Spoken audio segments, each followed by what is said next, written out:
Hey guys, welcome to the channel. Welcome to the video. Hey, in today's video, I'm going to show you how your truck tries to kill you. And we're going to pull the injectors out, the fuel rail out, get them all cleaned up, and get this 5.3 and the 68 C10 closer to being ready to start.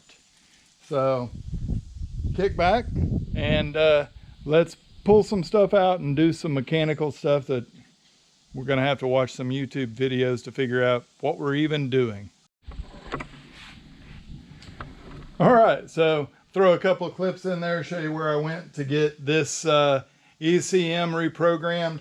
It's pretty easy to do. Some guys were telling me you can use all of the stock components and not have to have this reprogrammed if you get the body control module.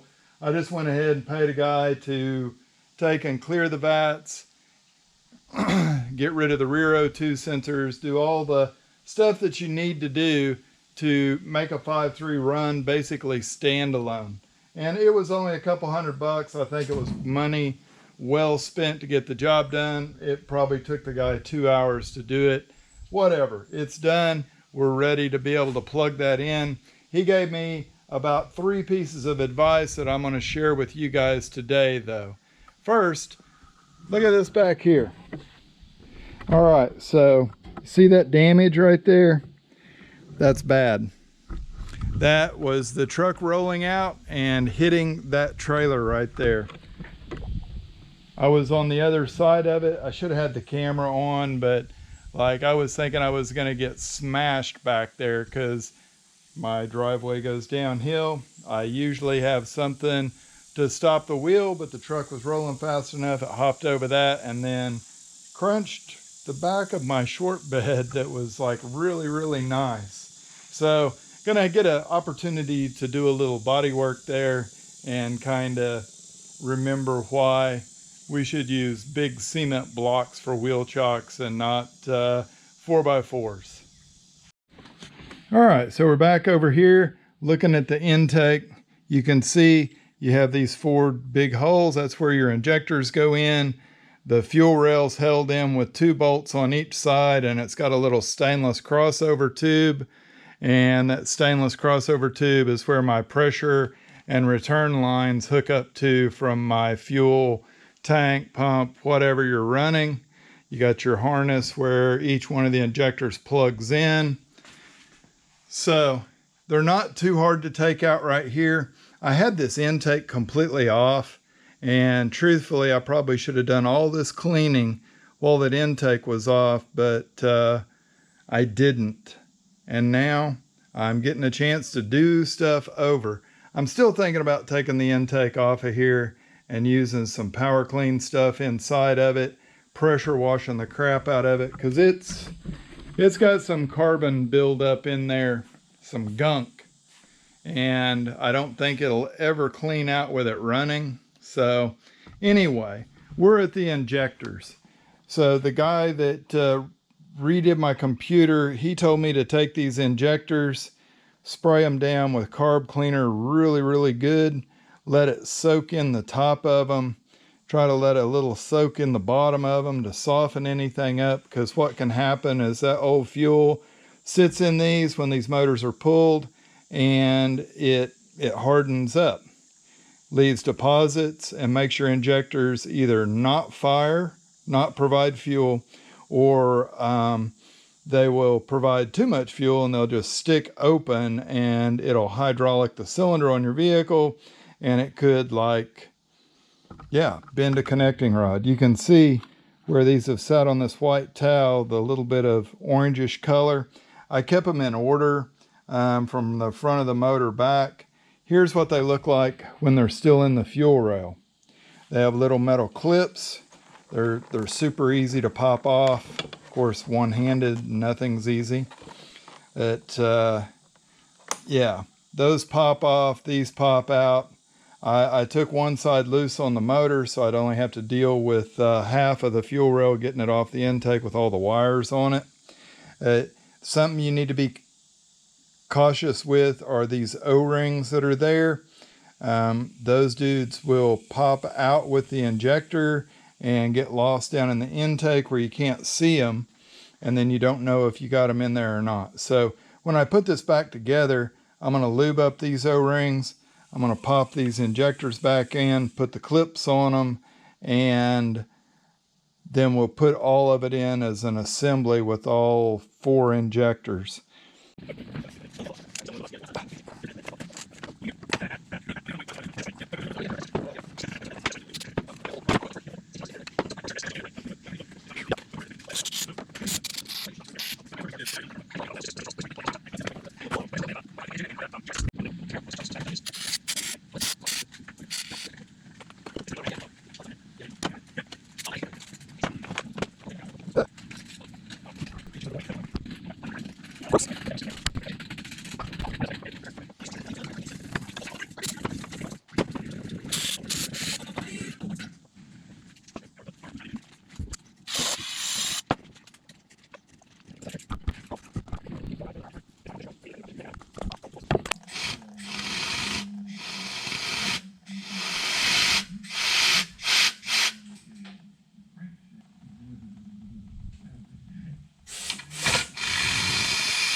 Using used fuel lines, you should probably flush them out. The dirt and crap that's in there, that was already in this container, but like that was lacquer thinner, and I was just feeding the lines backwards, and it softened up that much stuff. So I might do it one more time. I think that once the gasoline starts running through it, we've got stuff softening up. We should be okay. But yeah. Definitely want to flush those lines out if you're using old stuff. Make sure everything's as clean as you can get it. Well, here we go. We got our vacuum cleaner out, just sucking out all the debris that was inside of this thing. I've scraped and cleaned and dug around in these intake ports, so I'm spraying some carb cleaner in there, making sure we get all of the big stuff out of this, and then just keep vacuuming. Then we're gonna take this old intake. I've been soaking it with some degreaser, some power clean on there for a few days, and then I'm using a little pressure washer like the cheap little Portland model you can get at Harbor Freight. It's not a bad power washer because it doesn't generate so much power that it's hard to hold in place. You can get it in here. I mean, I was running water in and out of this intake for the better part of 20 minutes just to try to knock all that stuff out of there. I think in the end, we did end up with a victory on it and got the thing super clean. It's just part of this build. I'm not a big budget person by any means. This LS wasn't very expensive, and we're going to use all the stock wiring and everything we can. My goal with this truck is try to put a LS in it and make 300 horsepower and get 19 miles a gallon. I think that would be pretty cool out of an old truck. All right, so you can see lots of fun in the water, but a little bit of degreaser, a little bit of scrubbing, and our intake ports, well, they don't look like they got crap getting ready to fall out of them in the motor now, at least. Got all the dirt dauber residue pretty much off the top, just a little bit more there, those boogers. So I'm going to get all that off, get that intake cleaned up, let it sit out here and dry. I've been steadily keeping our fuel injectors sprayed with carb cleaner to try to soften anything up in them. We'll get some Vaseline out, clean up some O-rings, snap this thing back together. To help these things go in, I'm just applying a little bit of petroleum jelly right around the O-rings. That'll help it all work out, right? Lubrication is the answer for the situation. Throw a little bit of juice on there, wipe it in good, get it all covered. And then when it goes in the intake, which I've already done all the rest, I'm just showing you guys on the last one. She goes in the intake down here, and it's just like so easy. Pops right in, fuel rail goes on, snaps in, or bolts in. Yeah, probably have to turn these injectors 9 ways to Sunday once it's on the engine, which I did tape up my intake ports on there, clean the gaskets up just like I did the intake. All right, so we got our intake bolted back on. I did notice that I have a connector here, goes to this. I believe it's some evap solenoid or something. It's broken off.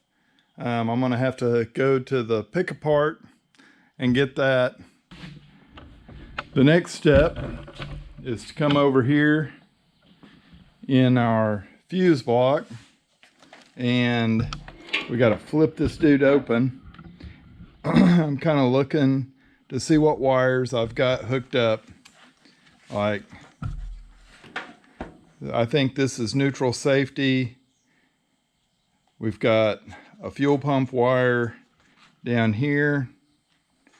We've got our 2 hot wires over here, and then this little guy, this little pink guy here in that same plug, he's going to be our ignition, or our keyed on ignition to power up like the coils.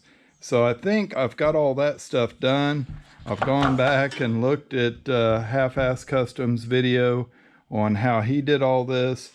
My ECM is plugged in. You can see my mount for it over here. We got her tucked up inside this fender, super tight back in there. Battery tray over this direction, all that. Our DBW, the drive-by-wire little tack module, is over here, plugged in, goes into the cab to the gas pedal. So all those things are on previous videos on the C10 build. I'll try to get a link for you, but there's a whole playlist on the channel of it.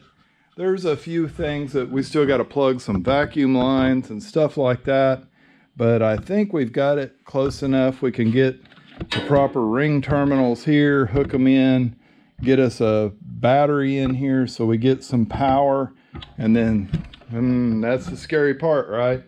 Hook them power up the first time. And just went down to the parts store, bought us copper line to run for our oil pressure gauge into the cab.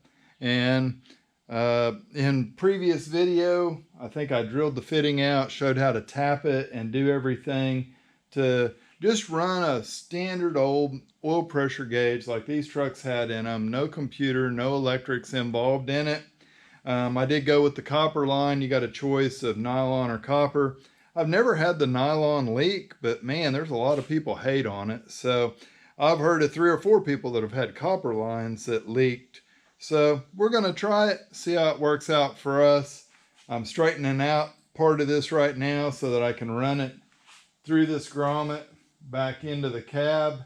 And then I'm pretty sure these things may have had like that much of a coil, and then they come on down into the gauge.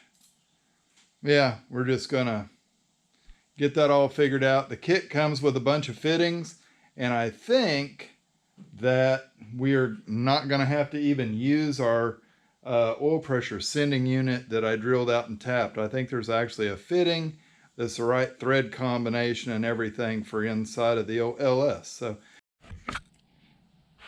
all right, stuff's happened since the last little update that I did. I put me together just some short stubs of some cutoff exhaust, but they have the O2 sensor bungs in them.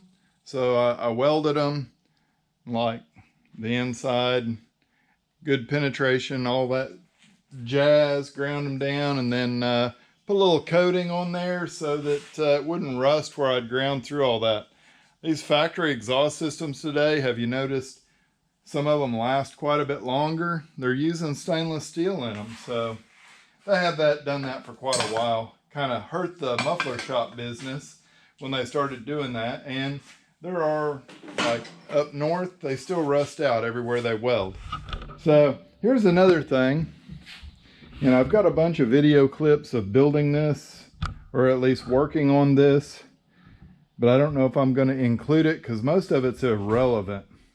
What I've done is, it's popular to do, just take an old fuel, what do they call it, just a fuel pump module, got your sender, everything there all together from like, I think this came out of a 03 or 04 Silverado, and I had to take it apart so I could cut these rods off to get it to push down, because it is somewhat like it'll shove down and push itself tight against the bottom of the tank. You got a reservoir to hold fuel pump's in the middle, and lo and behold, the fuel pump that I bought is the exact same fuel pump that's in this OE